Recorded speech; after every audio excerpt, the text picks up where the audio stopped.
मित्रों नमस्कार, आप देख रहे हैं धनुष पत्रिका का यूट्यूब चैनल दस्तक मीडिया। मैं विनोद शुक्ला आपको सुना रहा हूं बाबा नीम करोड़ी की अद्भुत गाथाएं।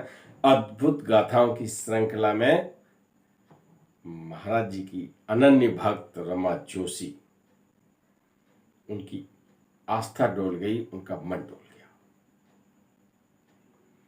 वर्ष 1958 में महाराज जी के संपर्क में आई। वो बहुत ही नेक, और आप ये समझ लीजिए कि उनके पति प्रकाशन जोशी ने अनंत कथामृत ये पुस्तक लिखी है। तो भक्ति भाव का क्या भीग रहा होगा, जिस तरह से हृदय में आदमी समंदर बसा लेता है, बिल्कुल वही। लेकिन रमा जोशी का मन द्वंद्व में फंसा रहता कि एक पत्नी को पति पे ही ये होना चाहिए, दूसरे पे आस्था नहीं रखनी चाहिए। पति परमेश्वर होता है तो दूसरे पे कैसे हम करें, बाबा पे क्यों करें, ये सब चीज उनके मन में द्वंद्व होता रहता था, उनका मन डोलता रहता था। लेकिन महाराज जी के दर्शन भी करती थी, बातें भी सुनती थी।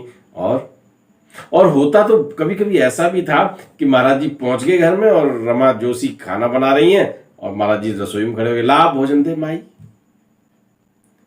और भोजन देती थी, आदर सत्कार करती थी।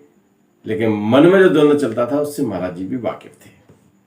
एक दिन आप वृंदावन में थी अपने पति के साथ, तो महाराज जी ने कहा जा बांके बिहारी के दर्शन करा।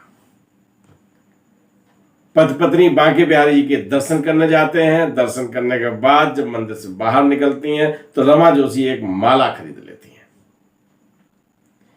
एक माला खरीदी, हाथ में ले ली, आ गई आश्रम में, और महाराज जी बैठे हुए तखत पे, उन्होंने वो माला लाके उनके चरणों में समर्पित कर दी, फिर बैठ गई।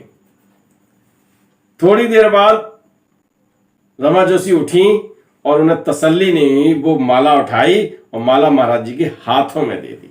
हाथों में दे दी। महाराज जी ने वो माला ली और रख ली। कुछ क्षणों का अंतराल फिर हुआ, फिर उठी रमा जोशी और वो माला ली और महाराज जी के गले में डाल दी।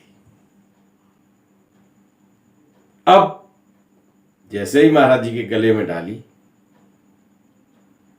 विवाहित स्त्रियां माला नहीं पहनाती हैं, पति को वरमाला के रूप में माला पहनाती हैं, और किसी पुरुष को देनी है तो हाथ में देती हैं, लेकिन महाराज जी गले में डालती। इसमें अपवाद है, पिता को, संत को पहना सकते हैं, लेकिन फिर भी उस जमाने में 1958-60 के दशक में ये तो बड़ा वैसा माना जाता था। उन्हें अरे माला पहना दी, यानी शादी हो गई।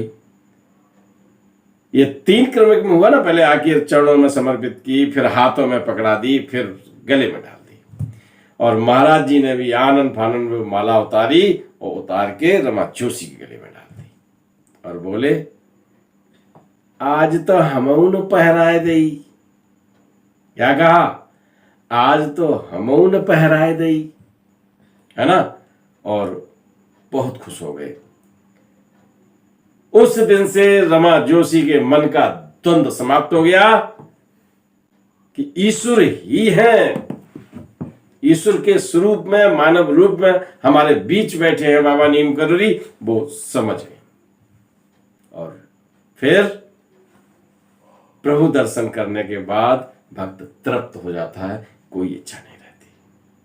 जो उनका मन डोलता था एकदम स्थिर हो गया, क्योंकि प्रभु से जब मिलन हो, बात ही क्या है।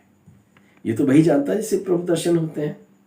आपको भी प्रभु के दर्शन हो, इन शुभकामनाओं के साथ आज विदा लेता हूं। राम राम। वीडियो पसंद आए तो लाइक कीजिए, शेयर कीजिए, सब्सक्राइब बटन पर क्लिक करके चैनल को सब्सक्राइब करें और बेल आइकन दबाना बिल्कुल ना भूलें, ताकि हमारे अपडेट वीडियो